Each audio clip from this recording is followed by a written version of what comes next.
Man iki šiol yra nuostabu, kokią galią turi herojus kelionė. Tiesiog padėjau organizuoti festivalį, skirtą tokiam kaip augimui, vyrų augimui, ir jo tema tais metais buvo herojus kelionė.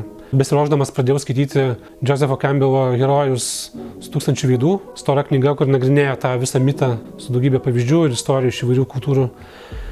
Ir kaip tik tuo metu, po daugybės metų išėjau iš savo darbo ofise ir pradėjau savo kaip terapeuto karjerą.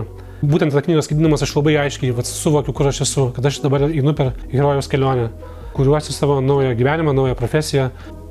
Tas atpažinimas to, kas vyksta mano viduje, mano santykių su pasauliu, su mano aplinka, kad tai turi tam tikrą struktūrą, davė tam tikro saugumo.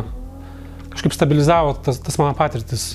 Tie visi jausmai, per kuriuos aš jau tarsi įgavo prasmę ir aš suvokiau, kad čia yra etapas, po to galimai steks kitas etapas ir tai net ir iki šiol aš vis tarsi susitikrinu ir pagalvoju apie per tą herojus kelionės prizmę, kur aš dabar esu, kas mano gyvenime vyksta. Ypatingai, kai patenku į kažkokių naujų pokyčių, situacijas naujais pokyčiais.